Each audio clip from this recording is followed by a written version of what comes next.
What is the genetic basis of gastroesophageal cancer? In this video, we'll be focusing on a specific genetic problem in mismatch repair genes that then have a consequence of microsatellite instability. And we're going to look at whether it's an inherited or germline problem or acquired or somatic problem. In previous videos, we talked about what is cancer, where is gastroesophageal cancer anatomically and globally, what is the incidence of the three main types, esophageal squamous cell, esophagogastric junction adenocarcinoma, and gastric non-cardiac cancer, and what are some of the risk factors and things associated with getting these cancers, including inherited germline problems and other things that we're exposed to through one's lifetime.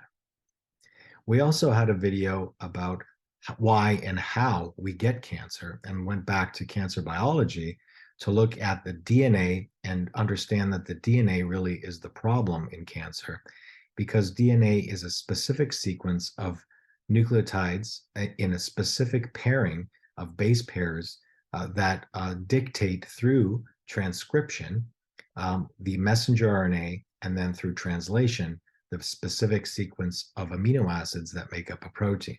And that changes in the DNA will ultimately lead in changes in protein function. We also talked about cell division and its importance normally, but when we have cancer, the changes in the DNA lead to abnormal cell division and growth.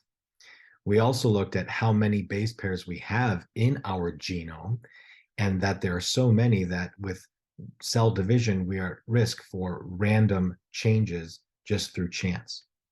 We also talked about, in addition to these random copy mistakes, specific problems that we might inherit in the DNA or that we are exposed through our lifetime that change the DNA can accelerate the changes in DNA and ultimately our carcinogenesis increased through time. We're going to look at specifics with mismatch repair in terms of an inherited problem or germline problem. And we also looked at a whole bunch of syndromes that are linked to various cancers, including gastric cancer. And we noted that although there are a number of them, altogether they make up less than 5% of cancers of the stomach. Most of these inherited problems are causing gastric non-cardiac cancer as opposed to the other two. And today we're going to look at specifically deficient mismatch repair, also known as Lynch syndrome, also known as hereditary non-polyposis colorectal cancer, or HNPCC, because that is where it was first identified. And also we'll look at why these are synonymous with microsatellite instability and look at what is microsatellite instability. So first, we have to understand that we have proofreading genes called mismatch repair genes. There are a number of them, and some of them are listed here: MLH1, MSH2, MSH6. And if we go back to the central dogma of biology, how DNA encodes for specific amino acids that are then linked together in a specific chain, and that specific chain leads to specific folding, we have a two-dimensional structure with a linear structure of a peptide, and then a protein will fold on itself in a tertiary structure, three-dimensional structure that is dictated by the actual sequence of these amino acids. In some cases, like here, we have a number of different proteins encoded by different genes that come together and form a quaternary structure or a multiplex, where we have more than one gene functioning together in its various protein subsets. So in this case, we have MSH2, we have MSH6 coming together, and later on we have two other proteins, MLH1 and PMS2, coming together in this complex.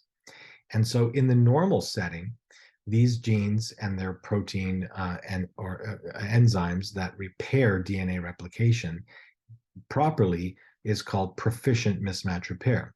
So what happens in the top example is, if this is your double strand of DNA and you've created a mistake in the nucleotide here, a CT is not supposed to be there, the proofreading complex will come in, bind here, and through binding of ATP for energy, other proteins will bind, and this mistake is corrected or proofread and corrected. In the lower example, we don't have a specific alteration, but we have slippage where we have a loop created where if this was not corrected, this could leave a small deletion of that amount of DNA, or it could have an insertion of a small amount of DNA. And this would lead to frame shift of the rest of the DNA downstream. And remember, the 3 codons in sequence are important. So if you shift them, you can create an alternate protein downstream. And so again, this protein complex, proofreading complex, will come in, see that there's an error, and correct it. So this is a proficient mismatch repair machinery that we all have to correct these mistakes that occur all the time. Now, if you happen to have loss of function of one or more of these mismatch repair proteins, then you would not be correcting these problems. And this is the issue here with Lynch syndrome. And you would have deficient mismatch repair, or dMMR. So Lynch syndrome, or HNPCC, which coincides or is synonymous with deficient mismatch repair and ultimately MSI-High, is basically if you've inherited an alteration in one of those mismatch repair genes, and it's known to be problematic, it's known to cause an error in the gene protein so that it's not functioning, then you are called a pathologic mismatch repair carrier. You've inherited this.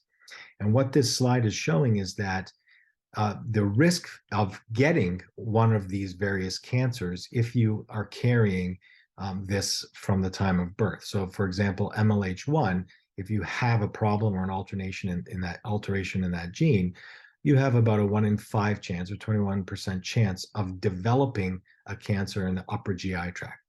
You also note that you have risks of various other cancers as well. And as I mentioned, this Lynch syndrome was originally identified in colorectal cancer because you can see here that the penetration is high. If you have a problem in this gene and you're a carrier, you have an almost 50%, in some cases 80% chance of getting a cancer through one's lifetime, often earlier in life.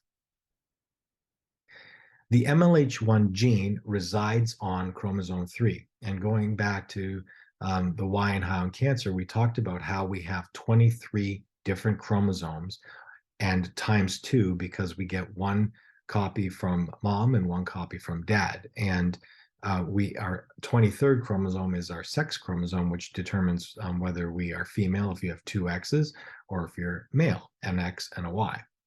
And so here we see that the MLH1 resides on chromosome 3. Now, if you've inherited this problem in the MLH gene from birth, then you would have this abnormality in every cell in your body in one of the 2 copies of MLH1. You would have a normal copy and you would have an altered copy. Then through one's lifetime, if you acquire a second hit, it would be called, in the other gene in one of the cells, then that cancer cell would progress on to becoming invasive in the cancer. So the second problem is only in the cancer cell, whereas the initial problem is in every cell in your body. In contrast, if you do not inherit this from birth, but rather you've acquired mismatch repair deficiency, what that means is you've acquired a mutation or a loss or methylation of the gene, which we'll talk about in a second, in just one cell in your body, and then a second hit in that same cell, then you would have loss of the function, of the expression, and therefore the function of this gene.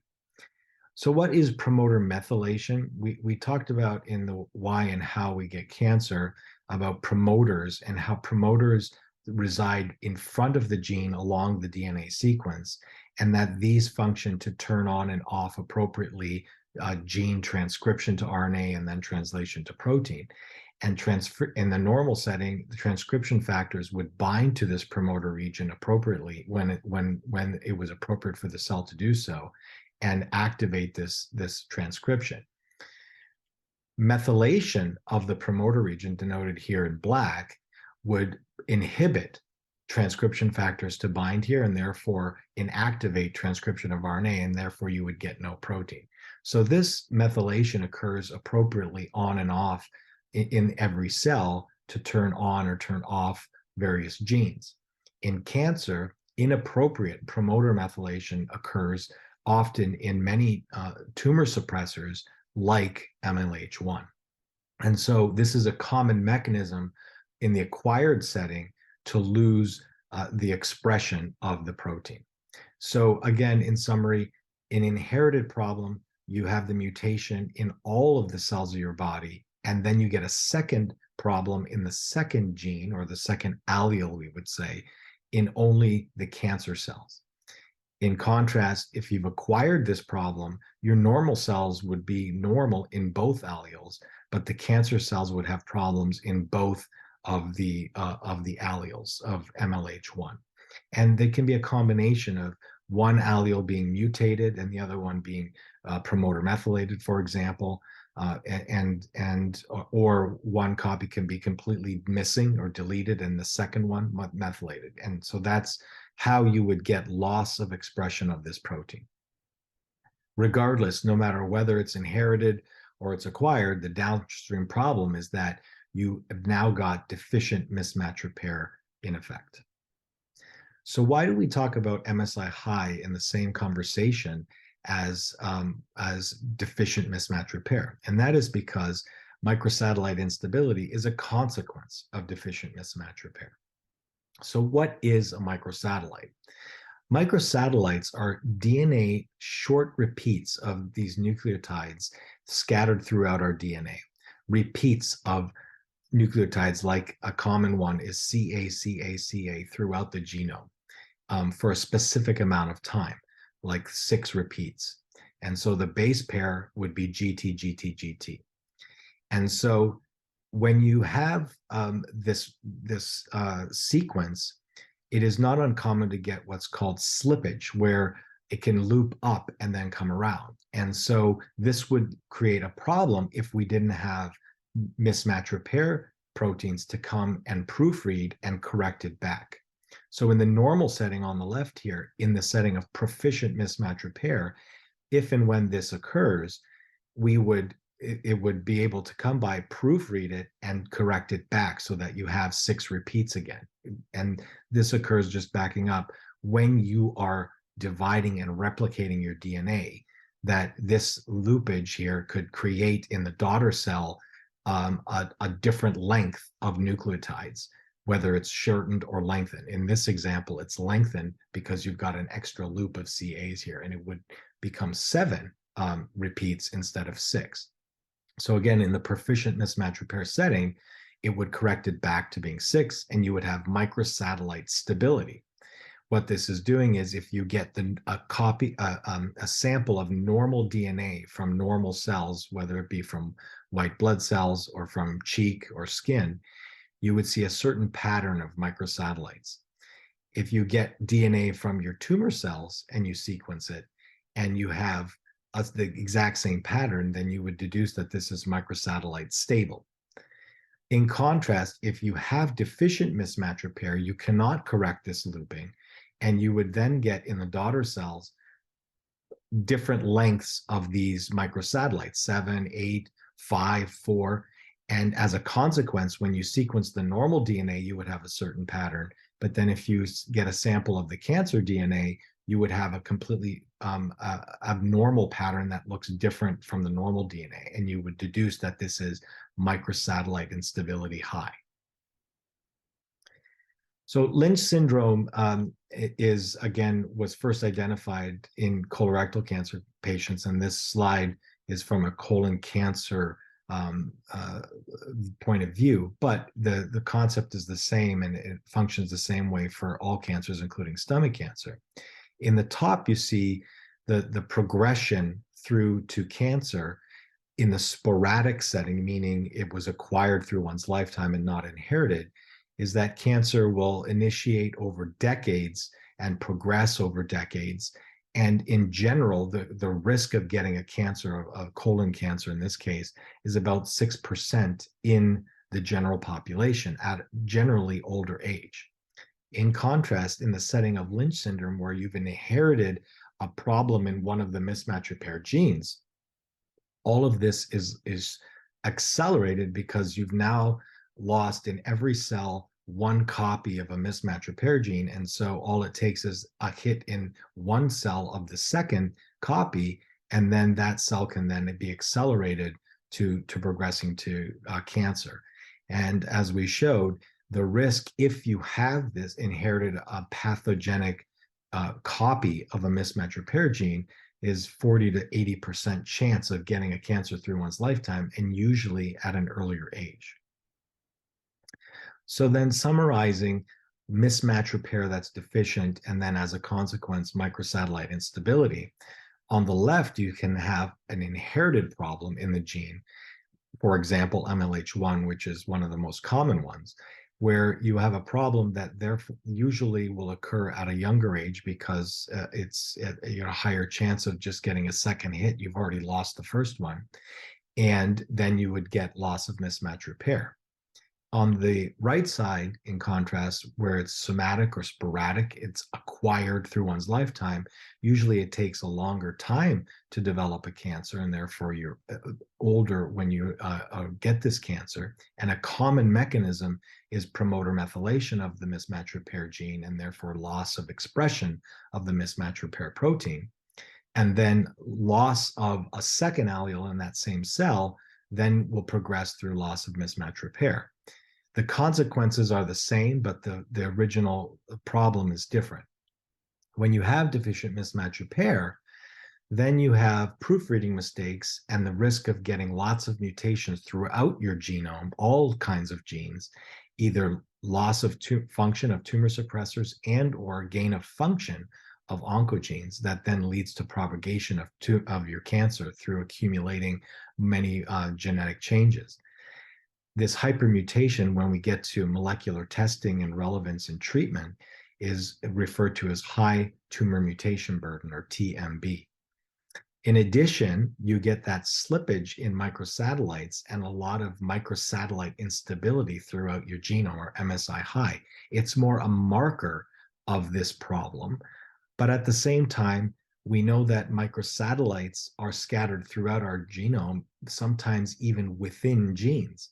And if it's within a gene and you get changes in size of this microsatellite through slippage and not correcting it, then that gene will often lose its function, and therefore it's usually in a tumor suppressor, and you can inactivate various genes that then will lead to loss of their function of a tumor suppressor and propagation of the tumor. So this is the mechanism of how mismatch repair leads to microsatellite instability and through hypermutation throughout your genes that then leads to loss of the brakes and over function of the gas pedal in that system. So the central dogma of biology, DNA transcribed to RNA and translated to protein, in the setting of MLH1, it is an example of where you can check for the alteration at either the DNA level or the protein level. For the DNA level, you can acquire the DNA, sequence it, and look for the various mutations or MSI-High, or just a lot of mutations throughout the DNA, or in less common cases, promoter methylation, and identify the problem through the DNA sequencing. Alternatively, you can look downstream, because each of these will lead to decreased expression of the protein. You can get a sample and look at the protein itself, and with a test called immunohistochemistry, IHC, and look at its expression level, and it would be lost in this setting. There would not be expression of the MLH1 protein. We can also identify whether this was an inherited problem or an acquired problem by looking at both the cancer cell DNA and normal cell DNA. We can test for the the cancer cell DNA, and if it's abnormal, like you have an abnormal sequence of MLH1, you would then check for the normal cell DNA. And if the normal cell DNA is not abnormal, then you would deduce that this is an acquired problem. It wasn't inherited. In contrast, if you do have a problem in the cancer cell DNA, then you check the normal cell DNA and it's also abnormal, then you would deduce that this is something that you've inherited because you've got the problem in every cell. So in this video, we talked about the genetic basis of gastroesophageal cancer with specific to mismatch repair and whether it can be inherited or germline or acquired, a somatic, and how microsatellite instability high is directly related to this. In a very similar video, we'll be looking at a different gene problem, CDH1, and how that plays a role in diffuse type gastric cancer. So stay tuned. Thank you.